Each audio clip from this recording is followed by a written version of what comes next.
Hi, I'm Dr. Jason J. Campbell, and I want to thank you for taking the time to watch my videos. In this video, I'm continuing my analysis into theories of ethnicity and nationalism, where on section 1.8 of my notes, you can access the notes by clicking the link in the description field. It'll take you to the PDF, download the PDF, use it to supplement your reading. We're on page 16 of the notes, and this is the beginning of nationalism. So we completed 9 hours of discussion on ethnicity, an hour of discussion on ethno-nationalism as a bridge from ethnicity to nationalism, and for the remainder of the lecture series we will discuss various theoretical concepts of nationalism. So this is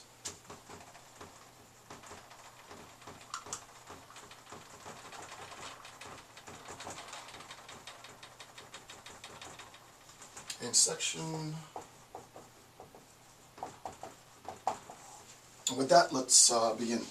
So we're going to go through the 10 theories of nationalism. So I'm not going to spend more time on each of these than I need to. The idea is to situate the discussion in theoretical terms and to offer both a chronology and a sequence, right, of the development of nationalism. We'll begin with one of the most traditional forms of nationalism. I'll make explanations of each theoretical type, and then we'll progress one by one. Okay, so the first is humanitarian nationalism.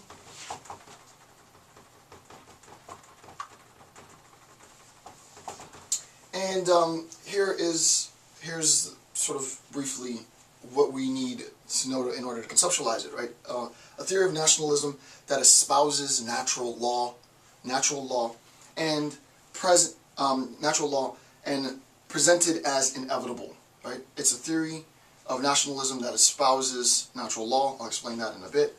And it's presented as though it were inevitable. It's the earliest kind of nationalism, right? So the inevitability of a humanitarian approach, we have to ask ourselves, what's the nature of that? Inevitable.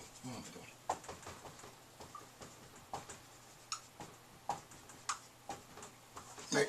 The inevitability of the nation. The question is, well, how might we make sense of this inevitability? As you can see, this is a macro level structure, right? The macro level is the way in which we conceptualize, because this is the theories on ethnicity and nationalism, the way in which we conceptualize nationhood, right? How is it that we conceptualize nationhood? And the idea, without going into too much detail, because this is an overview, we'll get more specific in the preceding sections, but we conceptualize the nation as organically developing from our social interactions, right? The nation is a consequence of our social interactions. And as such, as a consequence of our social interactions, so we know the consequence is the nation, or nationhood, and our social interactions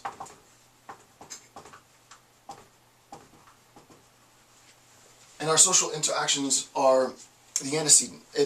Our social interactions are the conditions in which, the satisfaction of which attributes identity to the nation. Social interaction is itself based on this concept of the natural law.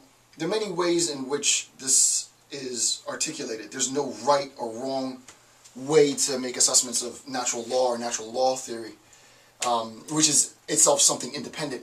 Sociologists mean something a little bit different than what philosophers mean something different from what political scientists mean by natural law.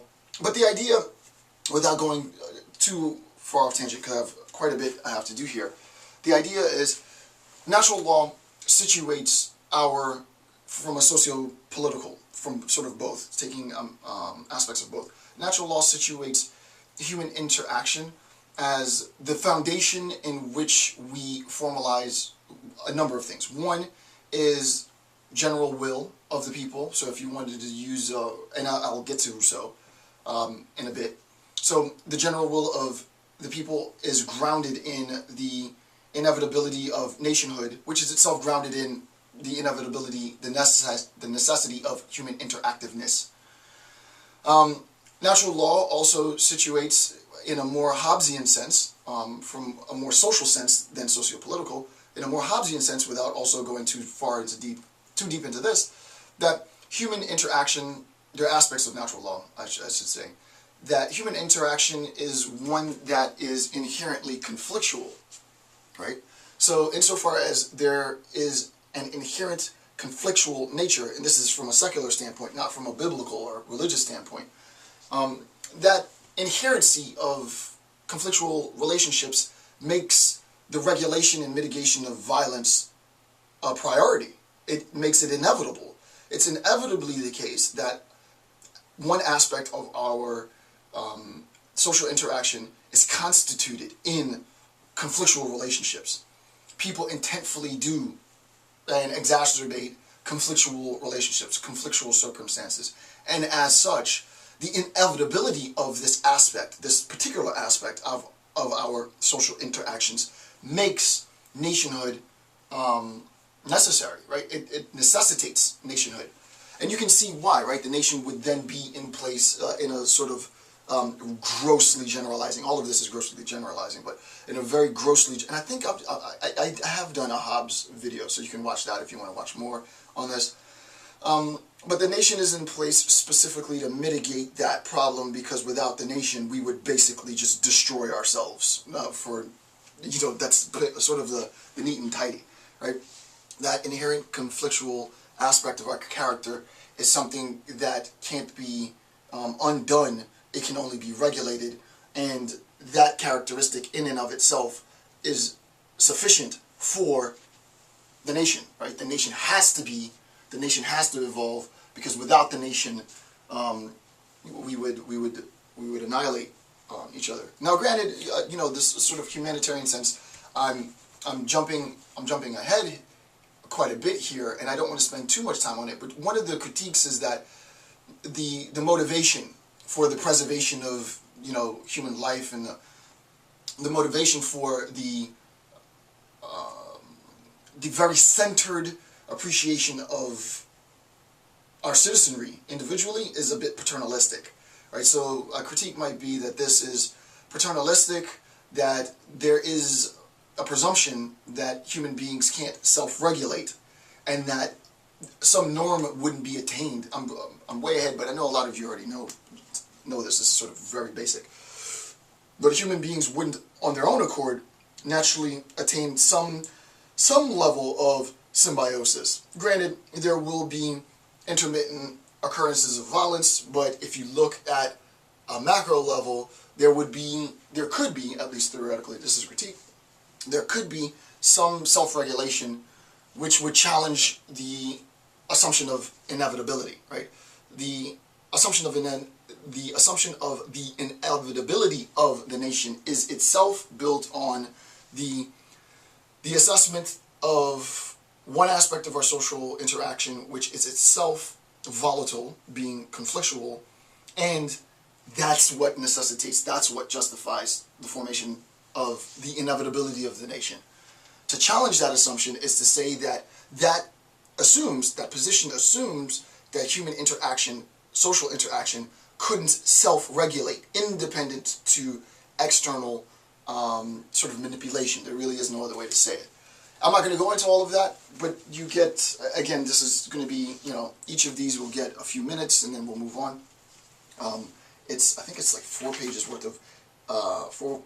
of information, and I don't want to belabor the points more than I need to. All right, so next we have Jacobin nationalism.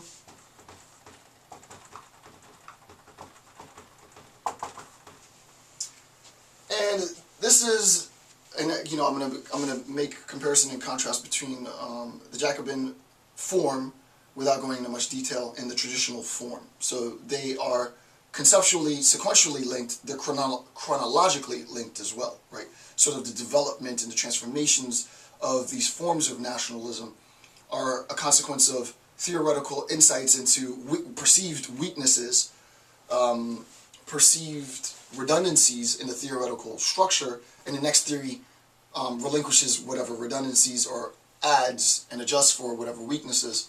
So that takes historical time, but it also is sequentially after the development of certain theoretical positions. So, one, sort of the way that you can think of Jacobinism is it's grounded in a democratic and revolutionary motivations, right? Democratic and revolutionary, with real emphasis on the revolutionary aspects, motivation. So I'll explain this. One, obviously this is, and I just talked about Rousseau in Humanitarian Nationalism. This is a theoretical concept that's advanced by Rousseau. We recognize that the role of the general is at its, and I mean the general in the general sense, right? The general as sort of ontologically general. The role of the general in terms of the regulation of human will, human volition, in terms of later the application is public opinion and such. This is more nuanced development, an emergence from Rousseauian concept, is a clear recognition that there is a consensus. There is an existing quote-unquote mass or general. This mass, this general, has motivation, just like individual people have motivation. The consolidation of individuals into the social nexus also precipitates a general structure. And the general structure is the collective nature of human volition, the collective nature of human will. And that collective nature is going to make demands, just as an individual would make demands. And the state is in place. And we'll talk about, well, I don't want to go too much into this because, you know, I'll be here forever. So you get the general approach first. So we can understand a little bit about the democratic nature without going too much into detail. And this stuff's all over the internet. But it evolved, again, from this concept of democratic nationalism. Now, the basis of the theory, its basis, is on the humanitarian democratic nationalism of Rousseau, and that characteristic has 4 components, right? So we're going to go through each of the 4 components, and then I'll synthesize it sort of briefly, and then later at the very end of the video, this section, I'll go back and I'll systematize it so that you can see a more clear thread. So the 4 characteristics are suspicious and intolerant of internal dissent. And the idea is if there is a collective ontological will, which is a big assumption in and of itself.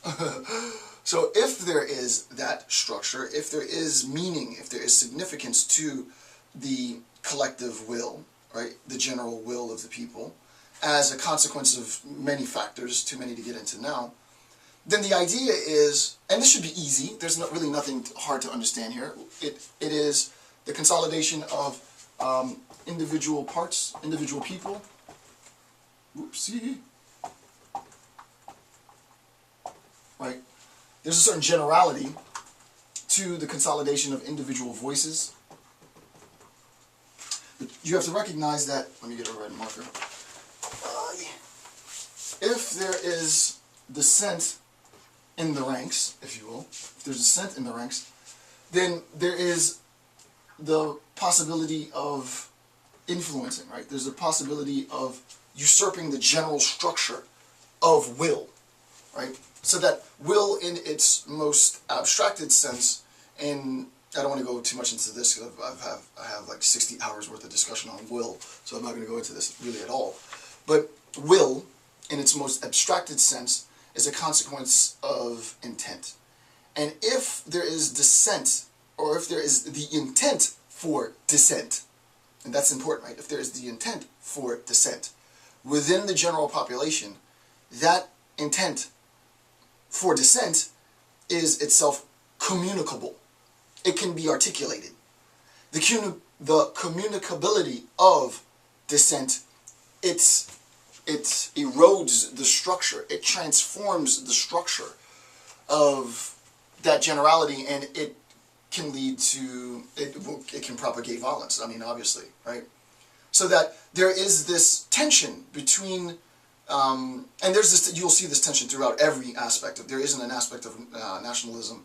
And again, I'm not doing a formulaic, systematic analysis of each of these types. I just don't have the time to. I'm assuming that you already know the various forms of nationalism, and you want something additional that you might not have thought of. The one thing that I wanted to introduce here, that I'm almost certain that most people haven't thought of, is specifically that the communicability of dissent within the general population, within the mass, and the role of that communicability as a catalyst, a conduit for revolutionary action. And we'll get to this. We'll get to this in a bit, right? So, suspicious and intolerant of internal dissent. Sort of a brief understanding of that.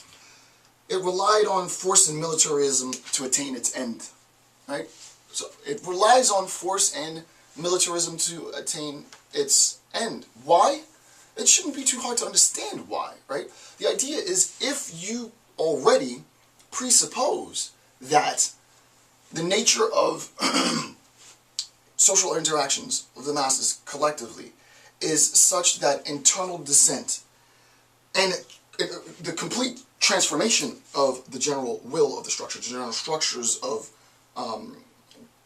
structures of society can be transformed by the communicability of dissent, then you have to be intolerant of that possibility. Like, this is a problem, right?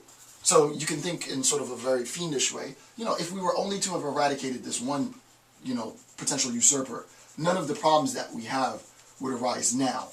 Sort of ghetto philosophy. So that the idea is, if you, and this should make sense, if your worldview is such that internal dissent challenging the existing structures of power is in no sense tolerated, or is seen as so problematic that it could transform the entire social and political, hence the socio-political relationship, it's going to be the case that force and militarism is the way in which this is suppressed, this being the possibility for dissent. Number 3, fanatically religious. I don't want to touch too much on the fanatical nature. The author, sorry about that. The book that we're looking at right under 1.8 is Theories of Nationalism. So the author addressed religious aspects. I don't want to go too much into religious aspects for obvious reason. Anytime you go into religious aspects, you're always already generalizing. But not only are you generalizing, you're taking a specific interpretation of religious texts as applied to political structures, and I just rather stay away from that. If you want to get more information with respect to the context with which the author was articulating this concept, feel free to get the book and read the page yourself. So this, also with the missionary zeal, I'm going to skirt that discussion. So the idea is, and it is what it is. It really is what it is. When you think of this Jacobin form, it is. I wouldn't go so far as saying it's maniacal. I think that's a bit of a stretch. A colloquial way of thinking about it might be it's very heavy-handed. Right? The idea of, and it's a good image as well. I think symbols are important. This is a good heavy hand, and the idea of the heavy hand is the hand of oppression. Right? It's the hand in which insubordination is not tolerated. It's the hand in which top-down authoritarian structures of power seek to monopolize communication, the communicability. Right?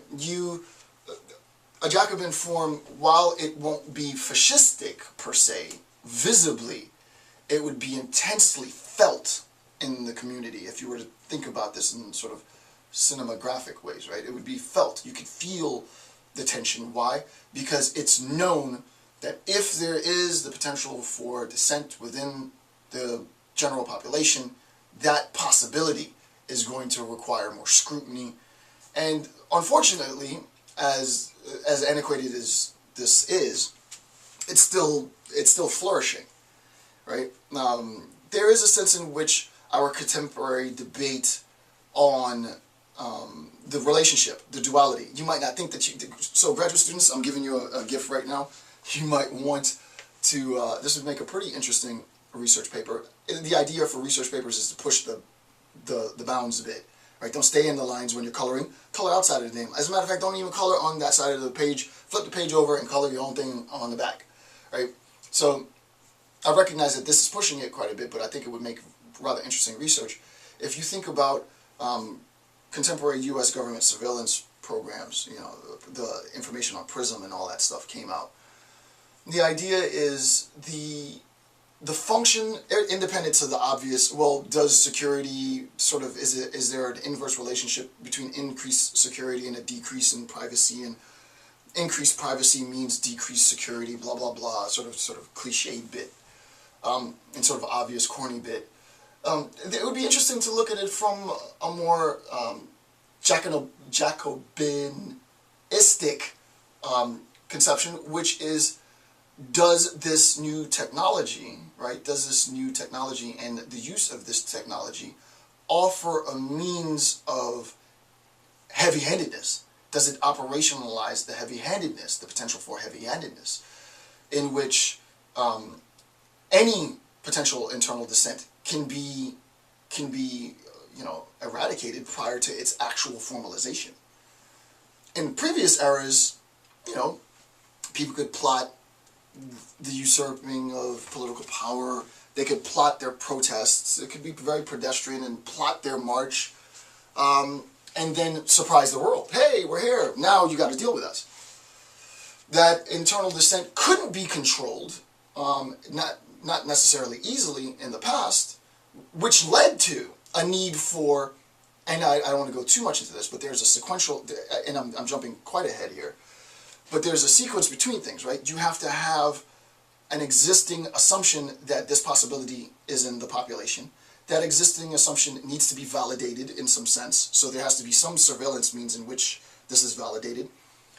And then, based on any degree of validation, then you send in physical strength, right? Physical violence, physical manipulation of human bodies is used in order to suppress and control public opinion, public population, the general will, by sort of squashing the roaches, right? Squashing those internal dissenters. If you can know with certainty, based on technological adaptability, based on the advances we have in technology, you know, if you, the established sovereign, can know with certainty that, no, in fact, there is a plan, maybe not to overthrow the government, it's not an easy thing to do, but yes, there's a plan for dissent in the ranks, and what we're going to do is we're not even going to allow that to formalize. Well, you can see what that would entail, right? That would entail a rather fiendish mode of governance, not government, right? So that the ways in which this would be regulated could be problematic, and I think it's important to revisit this rather antiquated national structure, if you will, in a contemporary sense, because I think it's that we think we're so far removed from a Jacobin nationalistic structure, theoretical structure, that it becomes imperative that we revisit more technically all the aspects of it. You know, I don't want to really go into all of it, but you get a sense of the vibe of what it is and how it feels, and revisit it, right?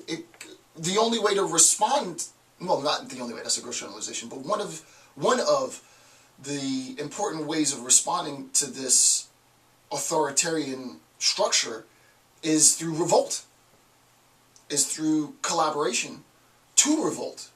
Because without that revolutionary fight, without that revolutionary spirit, it's all or nothing, right? There are gradations to this, you know, and I am generalizing a bit, but the idea is without that revolutionary edge, without that revolutionary spirit, without the recognition, and there's various degrees of this within the general population, that without our refusal, without fighting back, we will be completely dominated, right? And then you become automatons, and that's all you do. You live your atomistic life, and what kind of life is that? So it's important that in a contemporary setting, individuals, researchers revisit some of the hallmark aspects of this theoretical structure for the nation, and ask ourselves, are we really that far removed from this structure?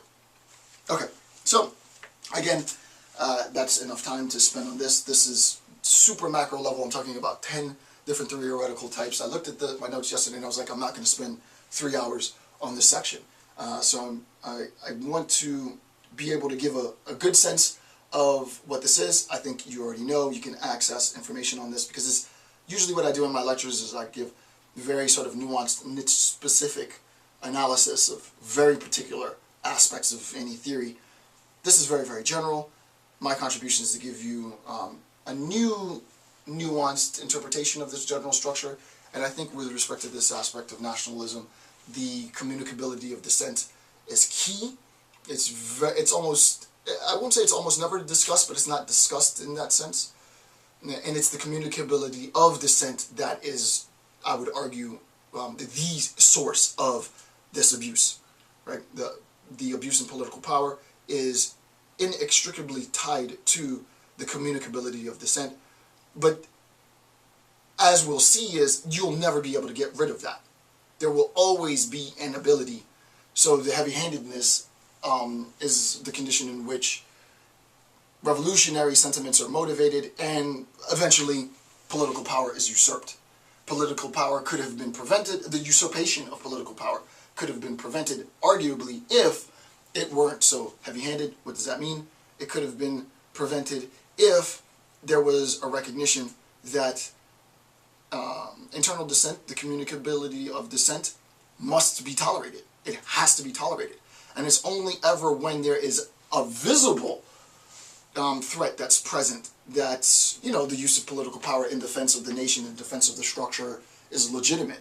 Prior to that, every single instance of potential threat that is detected or sensed, and the micromanaging of individual human life, the micromanaging of individuals within the general, it has to manifest eventually into another form, which I didn't put here, but I would say it has to manifest in the either totalitarian or the fascistic state. I would say primarily the fascistic state because it's one mode of national interpretation, and that's it, right? So, but that's neither here nor there. So number three.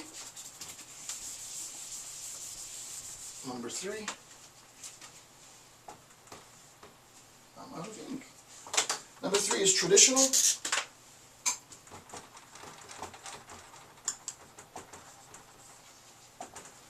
Number three is traditional.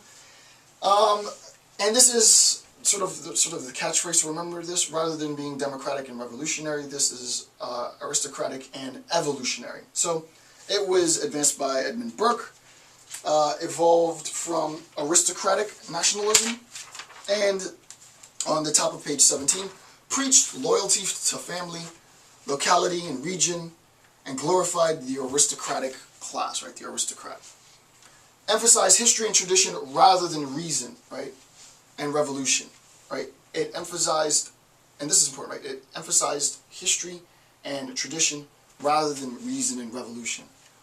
And the idea is you can see that grounding it in reason is good, right? There's basis for, and for me, I hybridize everything, so I take bits and pieces of everything to conceptualize new possibilities. But the idea is, if we're talking about the relationship between social interaction on the one hand, and the consequences of social interaction manifesting in the nation, right? We have a very rational, sort of logical, it literally is a logical relationship in terms of the humanitarian aspect, right? So, on the one hand, if we have our antecedent presupposes social interactivity, one characteristic of social interactivity being the proclivity towards conflictual relationships, then we have to recognize the nation is a consequence, is a necessary and an inevitable consequence of the need to regulate that sufficiency. Well, there you go, right? On the other hand, we recognize that the potential heavy-handedness and the micromanagement of human life at the political level creates a revolutionary tendency. Likely, it's not necessarily the case, but it's likely that it will create a revolutionary tendency within the general population, because the general population will feel, assess, have a good sense of its inability to live freely And as a consequence, that democratic, and you know, this is also, I never thought about this with respect to the last national tradition. What I was going to say is that democratic sentiment collectively necessitates revolution, right? That revolution is a necessary condition. It's a given in the democratic process. If we can't have our means satisfied, so that we can arrive at human flourishing or a good quality of life or a good standard of living or what have you, we collectively will usurp. But that potential usurpation is precisely the cause for the political heavy-handedness, and thus sort of this rather fiendish, perverse relationship, right? In the traditional form, it's I wouldn't say it's an emphasis, right? I thought the author said the negation. It's an emphasis rather than the intellectual aspects and the revolutionary aspects of this socio-political relationship, right? Rather than an intellectual emphasis or which is interesting in itself, right? The humanitarian, it's interesting in itself, or the revolutionary aspects, it's about tradition. And you can see why an account in tradition, in history, in the historical narrative, informs this reverence for the aristocratic model. And, you know, there is, I don't want to go too far off tangent here, I know this well. My PhD is in sociopolitical, so I'm going to keep it simple without going too far off tangent. But much to people's surprise when they first learned this, Aristotle was not a fan of the democratic process. If anything, he was more a fan of an aristocratic, more traditional nationalistic model. But Aristotle and most of ancient Greek thinkers thought the democratic structure, national structure, was the weakest structure, precisely because of the inherency of internal dissent in the people. That inherency of internal dissent in the people resonates in a political establishment that preserves that inherency, and then you'll have just bickering and fighting and an inbreeding of thought and an inability to advance and blah blah blah. But it's to no surprise that the traditional nationalistic structure, though it's not in the notes, it is inevitably it has to be indebted to an Aristotelian paradigm. Aristotle talked about the benefits of various forms of political structures, none of which I'm going to get into now. He basically detested the democratic form. He thought it was absurd. And in relationship to the comparison between the democratic structure inherent within the Jacobin model versus this potential aristocratic structure, so aristocracy versus democracy, democracy traditionally loses. It's a new phenomenon. It's really since the emergence of the United States of America. It's, you know, mid-18th century. It's let's say 18th century early onward that democracy globally becomes the new paradigm. It's a very, very new mode of political governance. It's, you know, and if you think about human civilization being what it's been, it's a blip on a radar. We haven't been in this mode of governance for a while. Why? Because the aristocratic model, with all of the presumptions about this, the divine right of kings and blah blah blah, and, you know, rule and order as a consequence of rights and obligations, it's neither, or I wouldn't say it's neither. It emphasizes that history, that tradition, with power resting in the aristocratic class. So I mean, it really is. It's traditional in sort of the colloquial sense as well. Okay, so nothing too difficult there.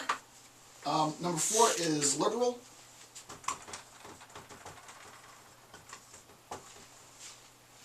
Theoretical conception advanced by Bentham, the philosopher, sort of founder of utilitarianism, influenced influenced huge political thought. I mean, it might be contentious to say he's the founder, but number 2, sought to limit the scope and function of government in all spheres of life. Right? Sought to limit the scope and function of government in all spheres of life. This is a direct quote.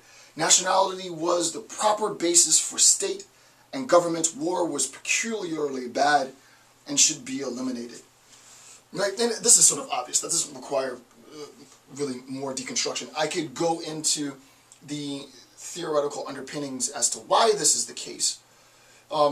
There is emphasis in a liberal model, none of which I described here, on the conceptual demarcation between means and ends. I'm not going to go into any of that now. But the idea is we think about functionality, because we see limiting the scope and function. By functionality, there's something specific that's being said here. Functionality itself is a recognition, a macro level governmental recognition that our function is to preserve ends, whatever those ends might be. They're usually national interest and what have you. And national symbols, national ideology, blah, blah, blah. And the means with which these ends are preserved, the means with which these ends are preserved is the mode in which governance unfolds, right? So that government is the structure and governance is the macro level operationalization of its function. Governance is how government exercises, regulates power, right? The ability to exercise power, the ability to regulate power of others and such, both domestically and internationally, is a mode of governance. And though I didn't write it in this section, the liberal aspect, the liberal theoretical component, really looks deeply, none of which I'm going to get into now, really looks into sort of this demarcation between means and ends. And that's sort of the kernel that you need to have, right? That's sort of the idea I want you to focus on. Number 3, so this is 4.3. National liberalism, or liberal nationalism, sorry, believe that, quote, each nationality should be a political unit under an independent constitutional government, right? Which would put an end to despotism, aristocracy, and ecclesiastical influence, and assure to every citizen the broadest practicable exercise of personal liberty. Emphasis on personal liberty. Nothing sort of difficult to understand there. The idea is, unlike the Jacobinistic model, where emphasis is placed on the democratic ability of the population to organize and self-organize and fight in opposition to the abuses of political power and such, and the revolutionary capacity therein. And also, unlike the previous model, the traditional model in which emphasis is placed on the aristocratic class and almost a reverence of all things old, a nostalgia of the historical significance and tradition of the state.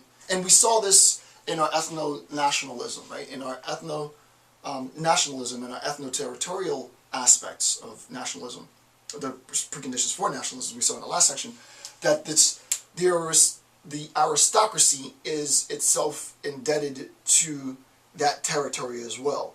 And I'm not going to go into sort of land ownership and how the emergence of land ownership in Europe and the transformation from sort of a more open, sort of 15th century mode of farming and agriculture and sort of shared communal resources and shared communal land, and the transformation from that to private ownership of macro levels, huge swaths of land, led to a further fortification of the aristocratic class, which is precisely why power and conflict exacerbated post-enlightenment, right? Because now we have the scientific knowledge that we can manipulate structures of our social relationships, and the United States of America becomes the consequence with which, obviously, these structures are fought, but there would not have been a United States of America. There would not have been this new paradigmatic approach to political governance and government without a recognition that the aristocratic class is problematic for the reasons that I just said. The I can never say this word properly. Jacobinistic model is inherently, more conflictual, I would say. I think it's fair to say it's more conflictual in a theoretical standpoint because of the proclivity for revolutionary sentiment within the population. And thus, there is a sense in which the emphasis, the turn to place, and this is a key point, right? The turn to place, theoretical turn that is, to place emphasis on personal liberties, on the individual, I would argue is completely the reason for this emergence of, individualistic theory, right? This is one of the conditions in which Nietzsche, Rand, others, the United States of America finds itself emphasizing the individual, because that emphasis about me and mine and I is itself a consequence. And we're not, also I'm not talking about into the huge rights-based arguments that happened at the time in relationship to any number of things. You can watch my human rights series if you want to know more about what was happening historically. I don't really get into the history bits, but I do know it, but I don't get into it. The idea is the transformation into a more fraternal, if you will, right? Once my rights have been met in terms of my rights not to be incarcerated and detained unlawfully, my rights not to, then I'm looking for rights of more, I'm looking for rights so that I can socialize, mobilize, right? I'm looking for rights to protect unions and the formation of and the protection of my economic viability and resources in the social nexus and such. So that emphasis is now starting, theoretically speaking, we're moving away from sort of abstracted reason and the collective organization of people. We're moving away from the elite structures to finally recognize the importance of the person. It's about, all of this is about you, right? Now, granted, I'm not trying to say that this, I don't want to bias the lecture, but for me, sequentially, sort of theoretically, this is a good paradigm shift, right? This is a good paradigm shift in the history, because this socio-political shift was itself influenced by scientific shifts of the time, the emergence and spread of Enlightenist theory, the Enlightenment, and also philosophical theories pertaining to subjectivity and such, none of which I'm going to talk about now, but the idea is that the bit on personal liberty isn't something that I want you to take lightly. It transforms our social and global political structures. So that's it for number 4. All right, number 5. I want to be as expeditious as possible. Number 5. Integral nationalism.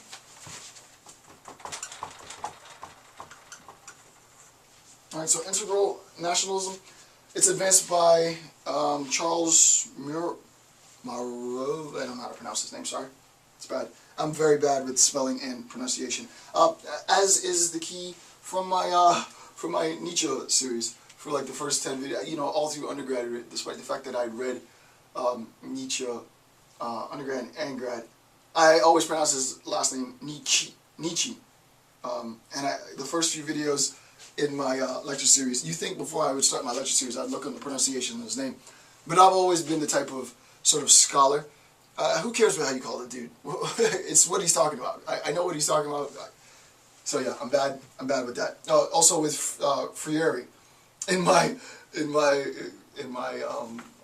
pedagogy of the press, I called him Freire, and they're like, Jason, his name is Freire. So it is what it is. I'm not trying to be perfect. 5.2. The exclusive pursuit of national policies, the absolute maintenance of national integrity, the exclusive pursuit of national policies, the absolute maintenance of national integrity, and the steady increase of national power for a nation declines when it loses its might. Right?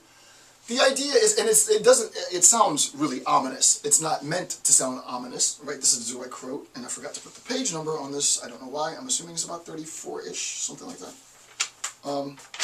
Not really sure. It sounds ominous, but it's not. The idea is that structures of power are integral to national identity. It's pretty simple, right? That national identity, this sort of justification comes really from, again, all of this. I have students sometimes ask me, Dr. Campbell, why are you always going back to antiquity? Like, what's the point? Why? I mean, it seems like you're just making this stuff up. The idea is, it's in antiquity that all of these theoretical components, all of the components of these theories are first conceptualized. So though you might look at integral nationalism as first articulating this was articulated, in antiquity by Plato. Plato's Republic, in a discussion with Thrasymachus. Thrasymachus, the general, says, basically, might makes right. And that's what this is saying. It's not as fiendish as might makes right, but you can couch integral nationalism into sort of that consolidated adage, right? Might makes right. Political power is in a position to expand its power base, its economic base, its social influence, and as such, that's what it does. That's what it does. It's there to protect and to expand it, right? It's there to preserve and to expand it. Hopefully in an ethical way, right? But that's the structure. That's why I said it doesn't necessarily have to be ominous. It sounds like it is ominous, but it doesn't have to be ominous. The part that might be contentious, however, which I'm not going to discuss, I probably haven't discussed, but I do want to bring up a little bit, just out of fairness, is the might makes right sort of application of an integral nationalistic assumption, right? All of these are assumptions, they're all conditional proofs. The idea is, all of which could be true under any number of circumstances, but the assumption is, if we make that assumption that political governance is so structured, then we have to recognize that because we're powerful, our actions are just. Justice becomes, and this is what Plato talks about in the Republic, in this form, justice becomes a consequence of power. Now that sounds really, really, really, really bad. It does, because it just sounds like you can just be a bully, and because you're strong, and because you're going to be the victor, you're going to write the history books. And obviously the victor is not going to write the history books painting him or herself to be the bad guy. The victor, using his power, using her power, writes the history books and paints himself as the hero or heroine. That is true. There's more to it, of which I just don't have the time to get into now. I want to sort of stay on task.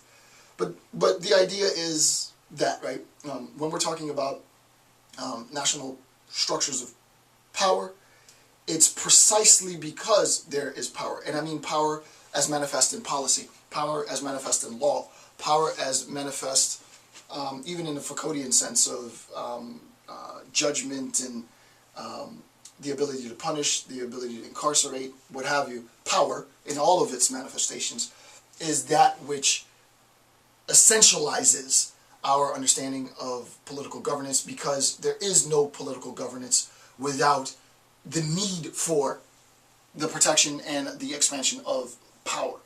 And again, all of these have aspects, elements that are true. I think the reality is far more complex, and you all should know this, I hope, graduate students, please.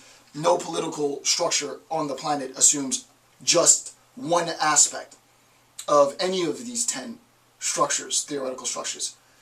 Any functional sovereignty has a little bit of this character and a little bit of this character and a little bit of this character. I hate sort of the homogenization of theory into lived experience. It's never that clean. It's never that clear-cut, right?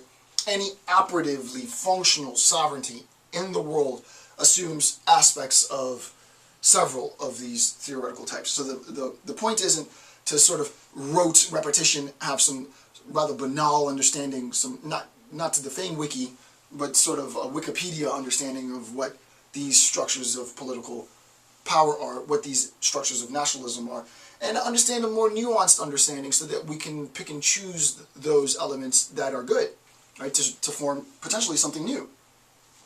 All right, so the nation as obviously an end in itself, that should be obvious now from the assumption that might makes right. I mean, well, if we're the strongest, then it's about us, right? It doesn't, again, it sounds really bad. I don't intend it to be bad, but I'm also not going to try and clarify that assumption either. Number 4, refuses cooperation with other nations, an isolationist standpoint, right? And the idea is, and I think that's a bit strong. I should have gone back and looked at the, maybe if I still have the book, I'll go back and put the page numbers. I'm assuming it's page 34. I'm assuming it's about page 34. You have to forgive me for, it's just oversight on my part why I didn't put the page numbers.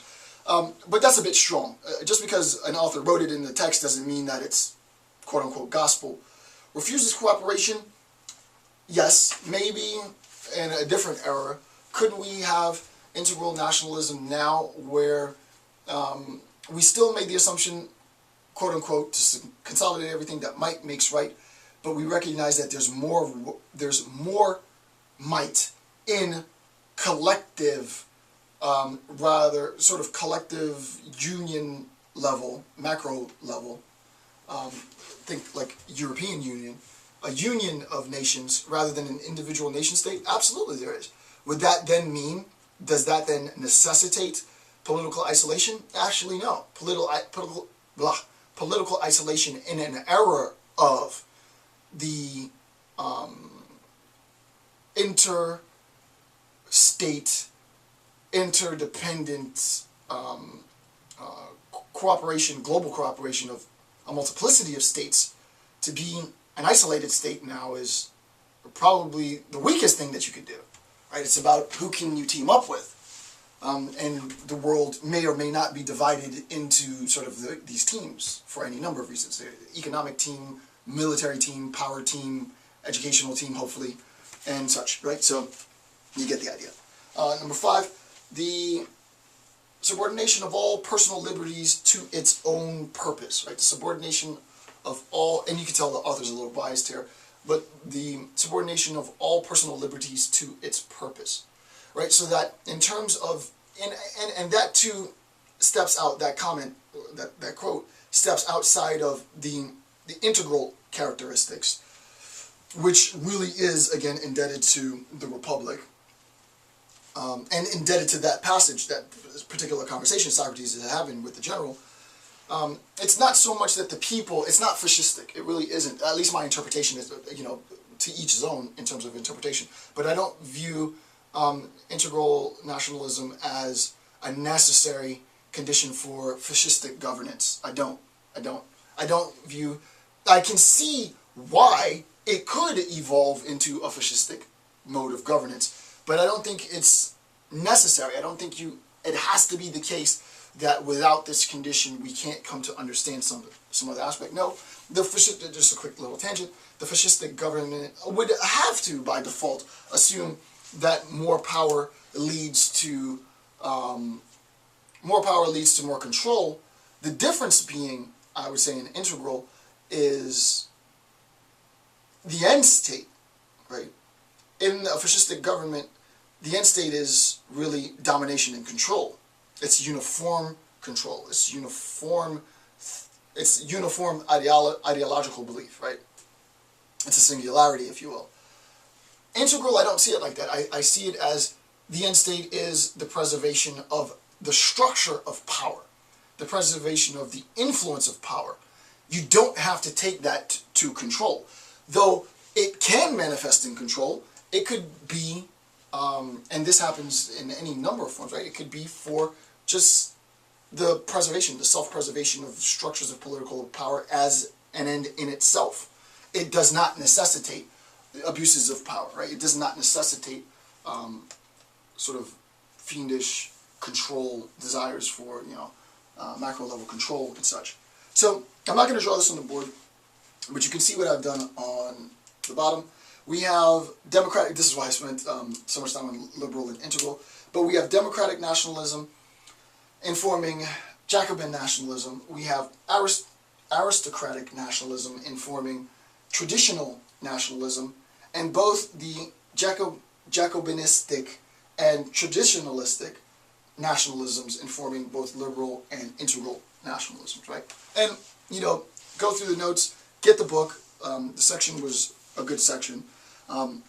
Read those aspects of the book so that you can have an even more sort of pervasive understanding of the relationship, because it's important to recognize that in terms of governance, not government, in terms of governance, you can watch the function of governance and infer the structure of government, right? Inferentially, this is true, right? Granted, barring deceit and all of that, it would be harder to deceive.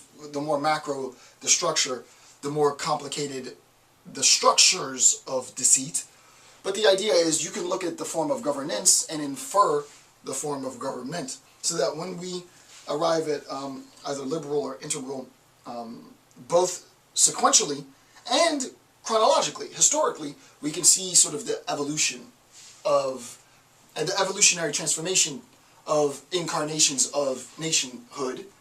And there's a narrative, right? And that would be a great, I'm sure someone's published this, right? In a good narrativized, sort of awesome historical reference of how and why and when specific theoretical components transformed based on corresponding socio-historical changes, right? That would be, and I'm sure that book has been written, right? Sort of the evolutionary socio-historical account of transformations chronologically in nationhood, right? That would be a powerful text, and I'm sure it exists. Okay, so next page, page 18, territorial nationalism. I'm going to talk about territorial nationalism.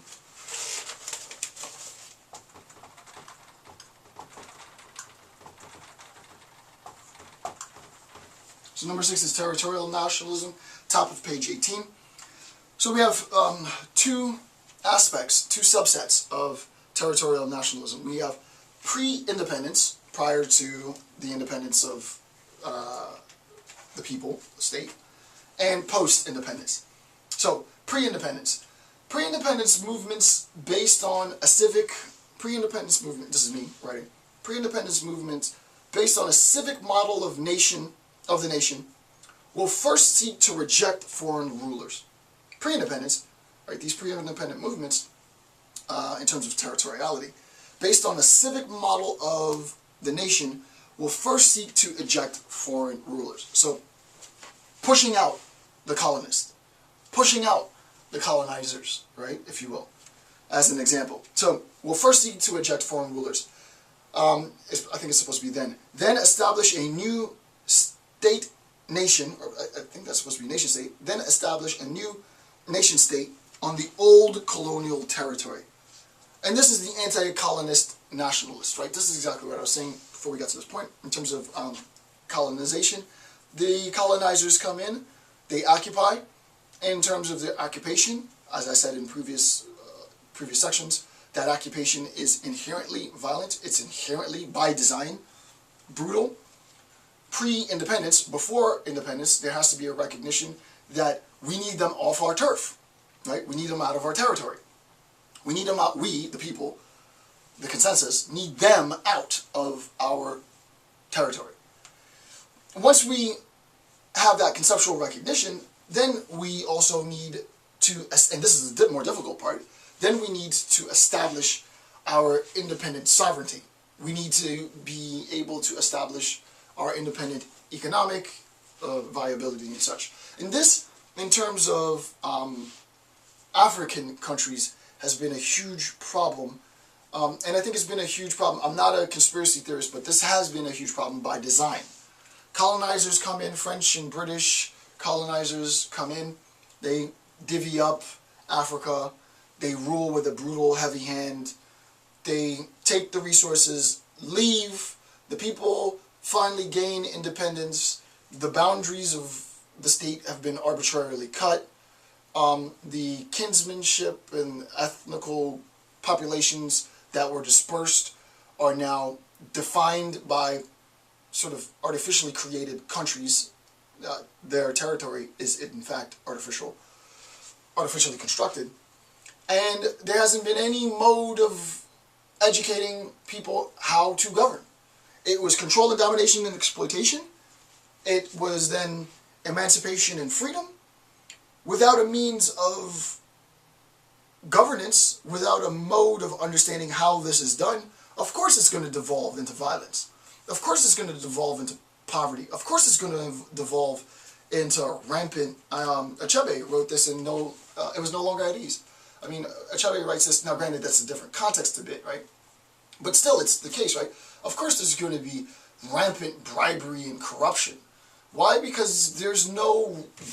And this is not to the face, but there's no understanding of structures of political power, because it was domination, domination, domination, eradication of the old system. There was systems in place, there were systems in place, right? But the idea is once the colonists came, they eradicated their old systems. They broke their old kinship bonds. They co-opted all of their old elders and their old leaders. They exploited, took everything they had, and left.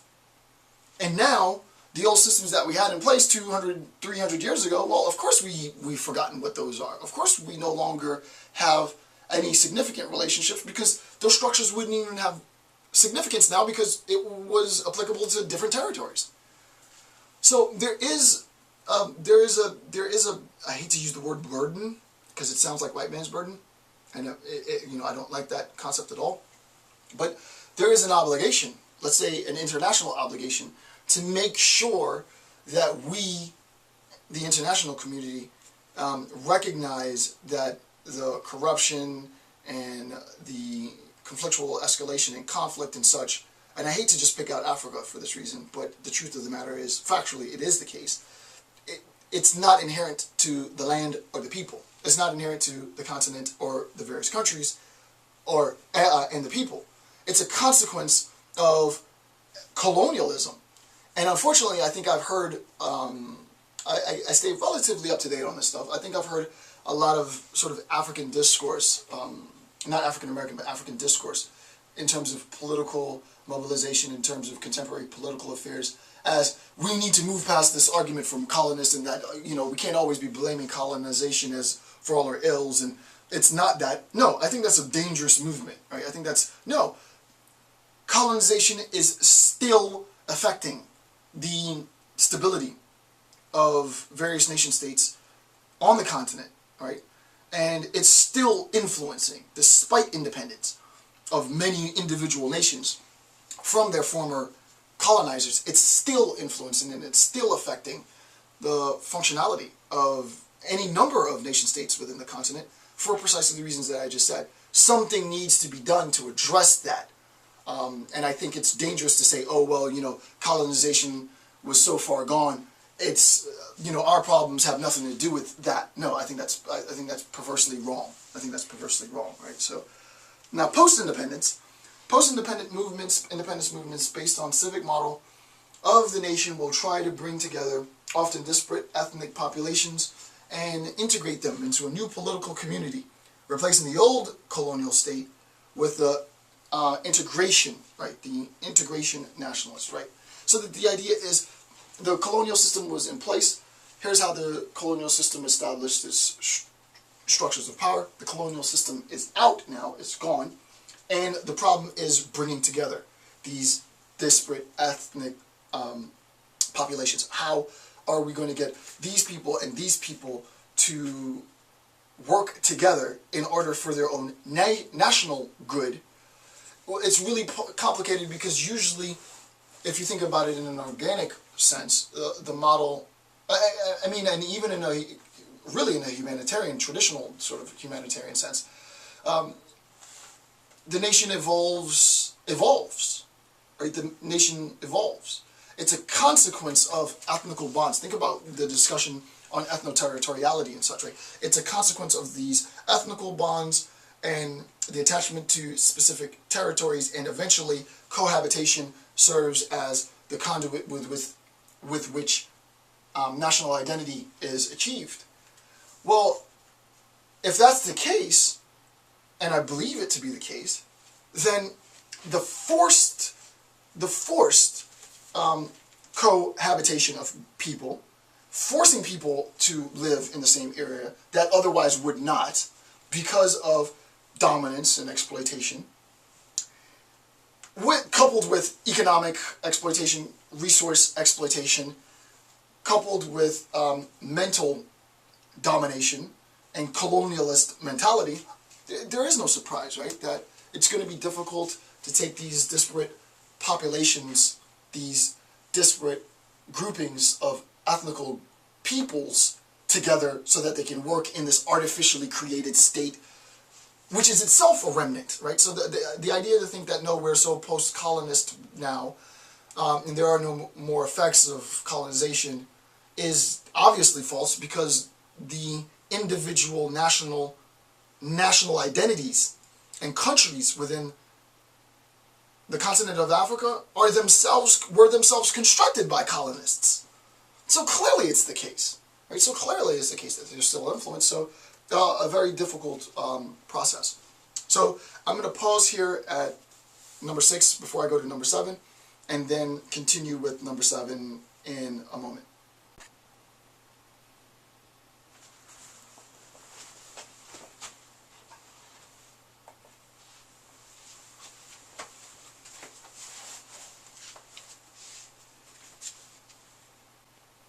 Number 7, ethnic nationalism.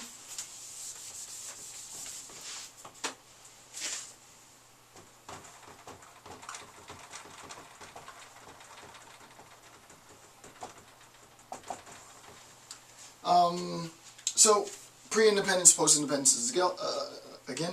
So pre-independence movements based on ethnic genealogical model of the nation will seek to seed from the larger political unit and set up a new ethno-nation.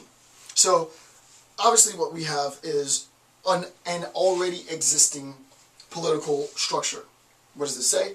Movement is based on the ethnical genealogical model of the nation that will seek to seed from the already existing larger political unit and set up, in opposition to, and set up a new ethno-nation in its place.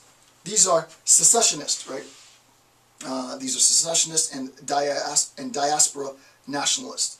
So if you want to see, I'm going to later in section 2.2 discuss how this is done. It's very complicated, the way in which it's done. I think in that section 2.2 I also tie it to capitalism, if I remember my notes. I take it to another level deeper. I don't want to do that now here because it wouldn't be appropriate.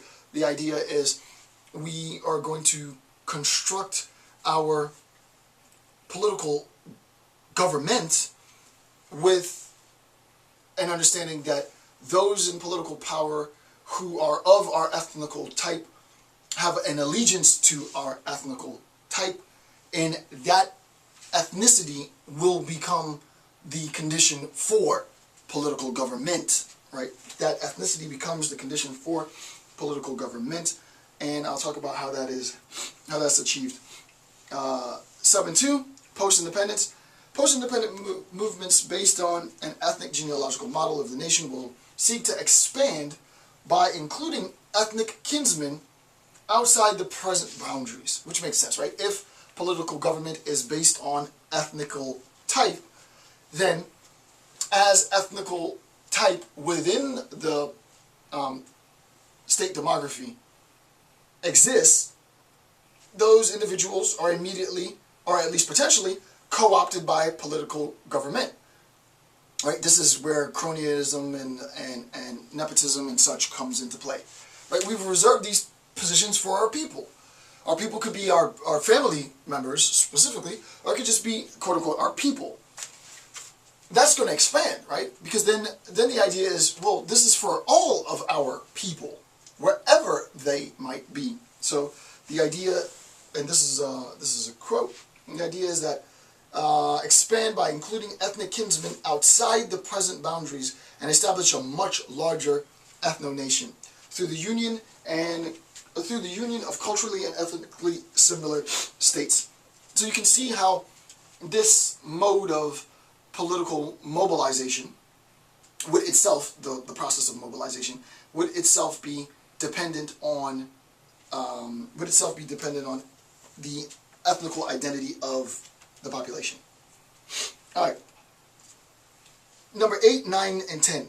I wanted to include the 8th, 9th, and 10th type, in no particular order, of the nation, sort of the theoretical structure of the nation in its own section, because each of these represents its own section. It's a lot of information. Each of these, primordialism, modernism, and ethno-symbolic nationalism, though I could have done this certainly with the humanitarian, or the Jacobin, or the traditional, or the liberal, or the what have you. I could have done it with any of those structures. I chose these 3 specifically. Why? Because I just did. So primordialism, modernism, and ethno-symbolic nationalism, I spend entire sections doing each of those. Each of those sections will probably be, at least an hour, if not maybe an hour and a half per section. There's a lot of information with respect to these forms.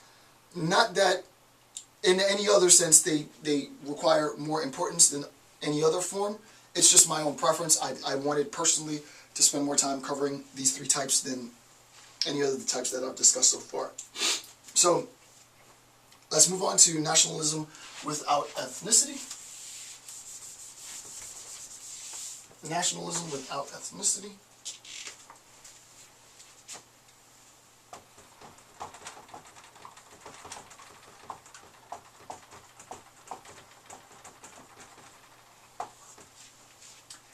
And this comes from Ethnicity and Nationalism. Number 11, and I forgot to change I forgot to redo the type. Well, I'll leave it at 11 now. It should be 1. But number 11, basis is in a shared meaning rather than group competition. You can see that when we talk about ethnicity, we're talking about the group. Right? The ethnicity emphasizes, I don't know what symbol I want to use, but the ethnicity emphasizes the group, whereas the nation emphasizes the meaning. Right? Ethnicity emphasizes the group and maybe some socio-biological sense, maybe just biological and genetic sense, but identification is a consequence of the group. The group itself congeals around some socio-biological or genetic blah blah blah. The nation is different though, right? The nation, while there is a group, this group, especially in the United States, is comprised of any number of ethnical types, right? Any number of ethnical groups. And what it is to be a participant, a citizen within that national identity, is the relationship of the individual and the individual's understanding of the meaning. What does it mean to be? Now, granted, this does not mean that every citizen is going to have the same feeling, the same sentiment, right? I was watching a video on something the other day. I was doing research for something, and I wasn't necessarily looking. I don't think I was necessarily looking for this, but I stumbled across it, and it's an American in his backyard dousing the American flag in lighter fluid and lit the flag on fire, talked a bunch of shit, and uploaded the video to YouTube. Wow, I mean, well, that's the country you live in, right? There's meaning to that.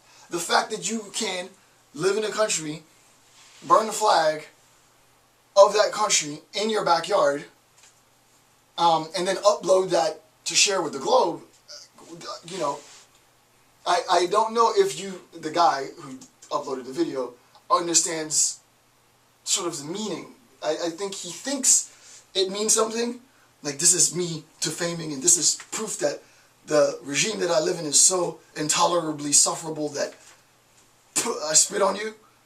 But if you think about the fact that the guy probably is not dead and his house is probably not burned down and his kids haven't been slaughtered and his wife hasn't been slaughtered with the kids, he sort of reinforced the good, right? I think he failed desperately in his attempt, because what you thought it meant, it didn't. That guy, living in the country, not outside of the country, right? Outside of the country is whatever. Inside of the country, as a citizen, of the country, burning the flag of your country, and uploading that video publicly to share with the globe demonstrates something more profound than he could have, in his rather simple mind, understand. It demonstrates that, no, in this country, it means that you really do have the freedom of expression, you really do have the freedom of speech, including the freedom to do that. So, you want to knock yourself out and waste lighter fluid and burn your damn flag in the back of your house? Knock yourself out, right? So that the idea, the identity, the sense of belonging, for good or for bad, that you don't have to be a patriot, right? You can be a secessionist. You can be, you know, all of our actions have consequences in the world. But the idea is, the meaning isn't tied to kinship. No, the identity rather, sorry. The identity isn't tied to kinship. The identity is tied to the meaning. For me, his ability to do that act is something that I identify with. Not the burning of the flag, but the fact that he had the ability to do it. And that he's probably still alive, he probably still goes to his work and, you know, clocks in and clocks out and does his little bit, takes his 15-minute breaks and ... right? That's important. Okay, so, So, number 11, it's supposed to be 1, but number 11, basis in shared meaning rather than group, and the nation is based in shared meaning rather than group competition, freedom of speech, freedom of expression, freedom to bear arms, all of this stuff means something. Now granted, you know, when we're talking about Second Amendment rights, First Amendment rights, that kind of thing, it's not so problematic on Second Amendment rights, you know, this can go anywhere, right? It means our identity is tied to that right. However, there is a balance that needs to be met between the identity that we gain in being able to protect ourselves and define ourselves as American and the misuse of that right. Everything needs to be moderated in some extent. So just because you have the right doesn't mean that you have the unrestricted right. For me personally, I'm not going to get into the legal bits. I definitely do believe in rights, but I also believe that rights need to be revised, rights need to be reconceptualized, rights need, in some sense, to be regulated, because there are always caveats, there are always exceptions to anything, to everything.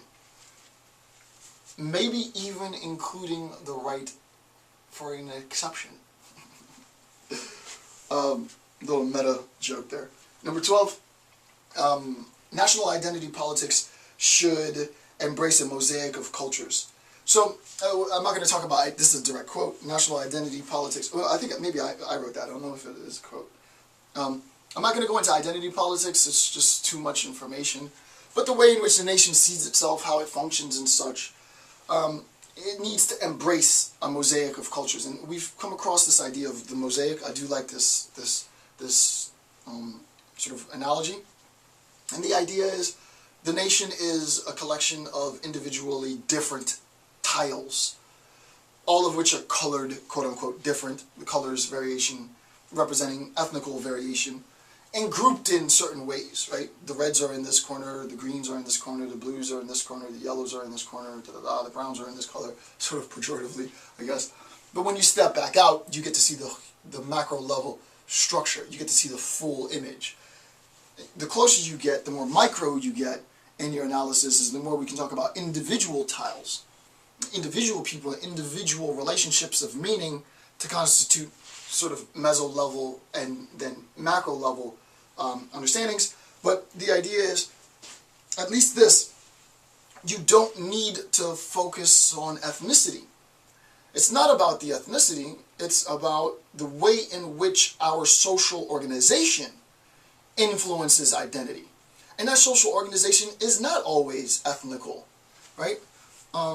Even in a little, like in Little Havana, in Little Haiti, though overwhelmingly the majority of people in these quote-unquote little communities are of Haitian or Cuban descent, either first generation or second generation, those communities exist in a larger metropolitan area, and the stability of those independent communities are themselves contingent on forces bigger than ethnicity.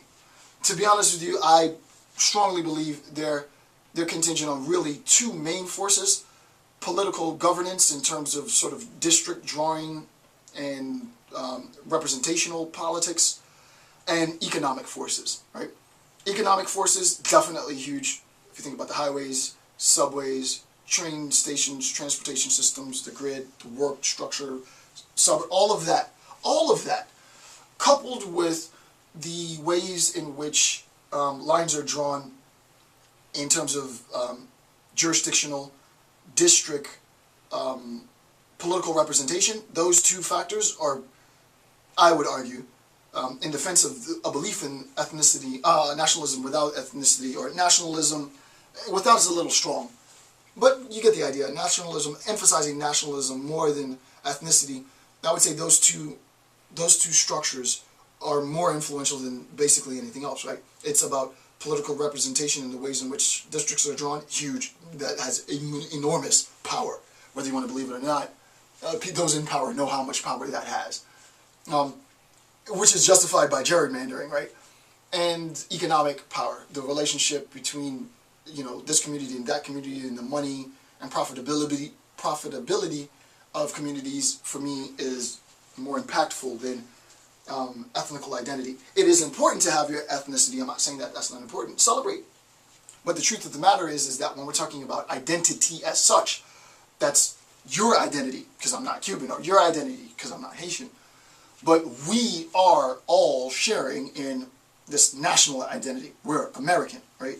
So, we're of whatever nation we're a member of. Top of page 19. So the nation is imagined as a mosaic rather than a melting pot, right? So the old and occasionally this goes back and forth every couple of years. Oh, it's like a salad. It's like a tossed salad. It's like a melting pot, or it's a mosaic. The idea is, who cares? I mean, I really don't. I'm not gonna really. I don't really care. But you get the idea of the distinction, right? If you want to call it a melting pot, who cares? Okay, we're a melting pot. If you want to call it a mosaic, okay, I get the difference between a melting pot and a mosaic. But for me, it's rather trite. So I'm not going to spend too much time on that. I'm not going to spend any time on that. Moving on. Number 13. The depiction of the nation as a supra-ethnic or non-ethnic community. This would be nice were it not to be for the obvious fact that everybody else is characterized by their ethnical national identity: Black American, African American, Asian American, Hispanic American, Mexican American, what have you. But whites are not. Whites are just American. So supra-ethnic, only way that would be possible is if everybody else were to lose their ethnical identification. Are you a citizen or not? Are you sort of a natural citizen, or like a born citizen, or a naturalized citizen, or not? Are you a resident? Okay, fine. That's different. But are you African American, black, white, black of non-Hispanic, Hispanic, blah, blah, blah, blah, blah, blah, blah. Okay. So the idea is, and as I said in previous videos, conceptually I get it. Am I going to be in the picket lines protesting that my identification of being Black American is dropped because I feel that it's disenfranchised? I mean, no, I'm not. I'm not going to protest it at all. Do I think maybe some people should? Sure. If you want to protest that, I can see you live in a country where you can. The idea is, if it is significant enough of a problem, then change occurs. If it is not significant enough of a problem, then why in the world would anybody want to mobilize the money and the resources and the reallocation of structures of power so that, things can be changed when there is no demand for change?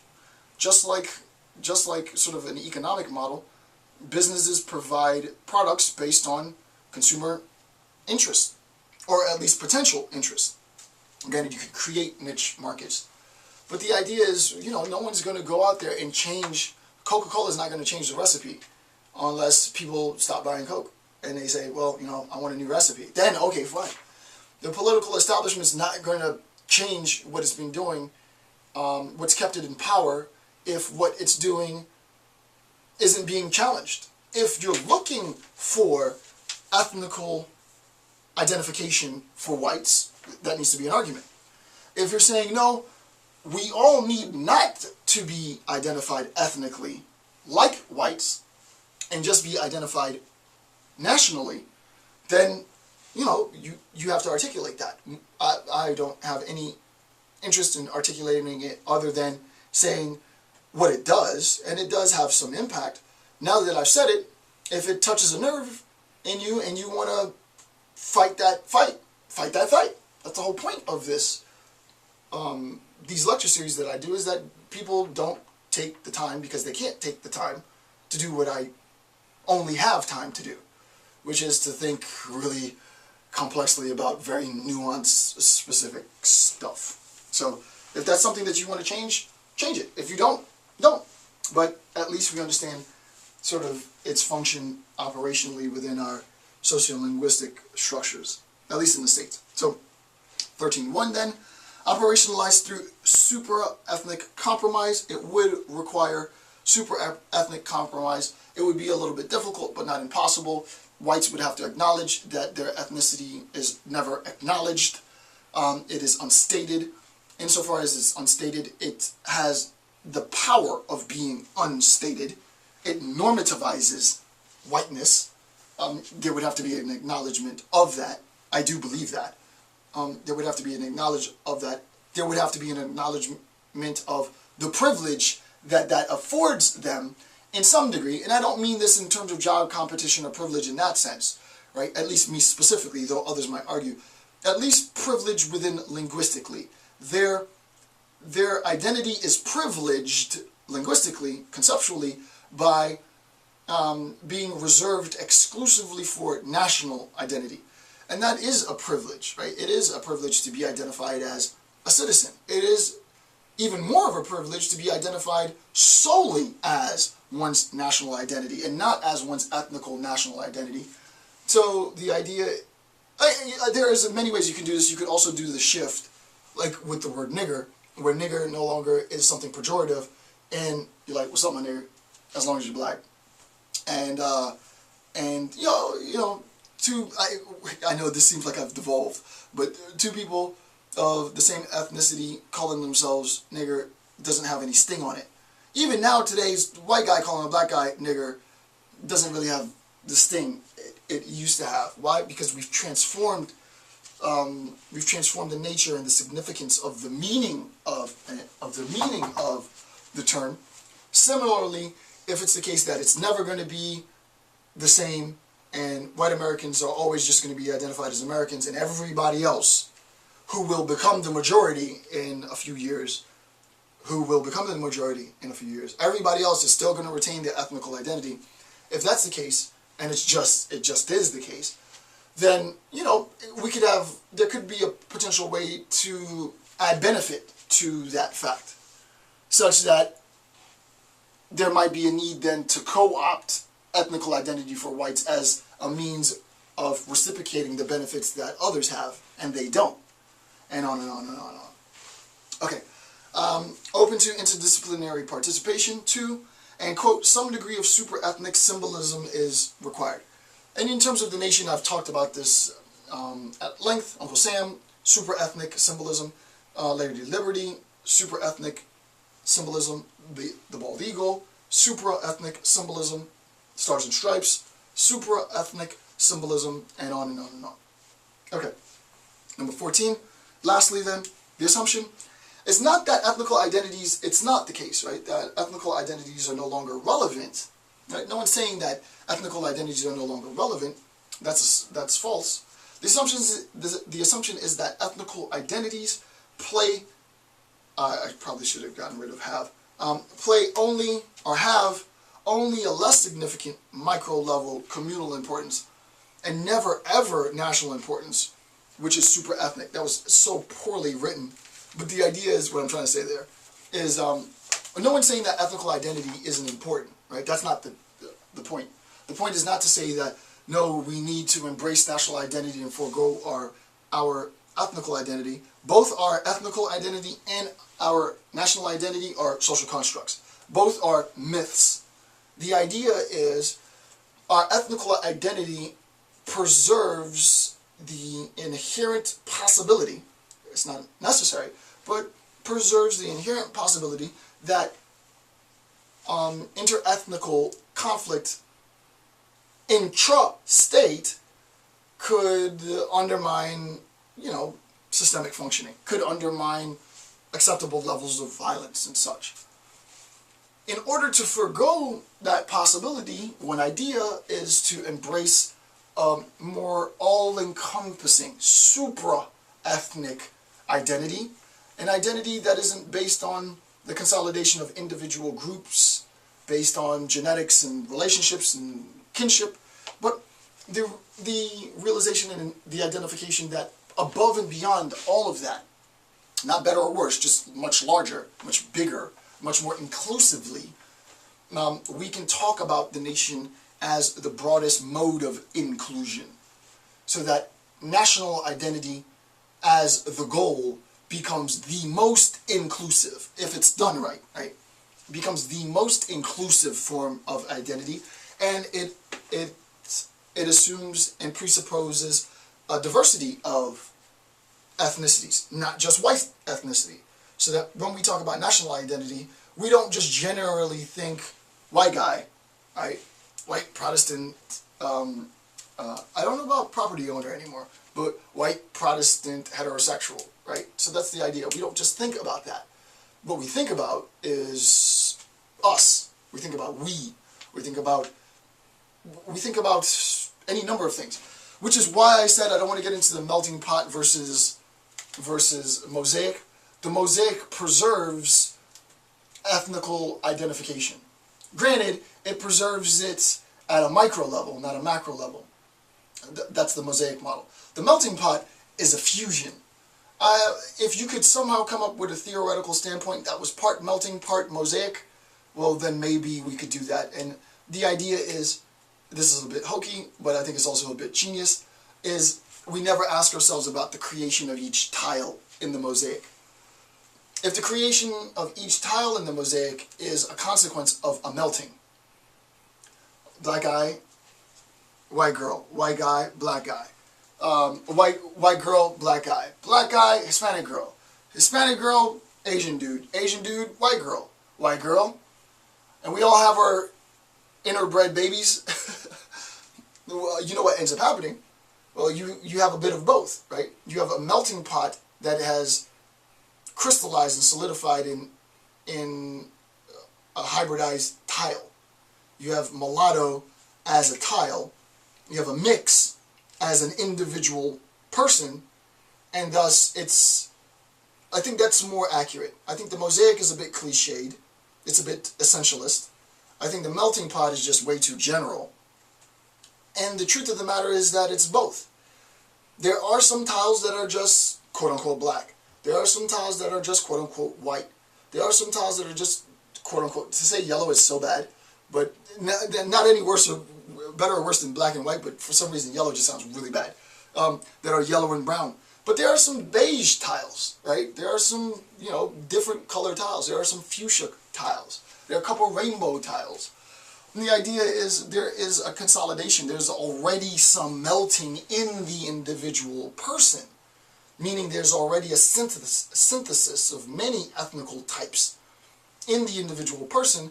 So the synthesis is a rejection of the melting pot and a rejection of the mosaic metaphor for the truth, which is the individual tiles themselves are both melted and a mosaic. They are individual tiles, right? And that's what our national identity is going to be more of.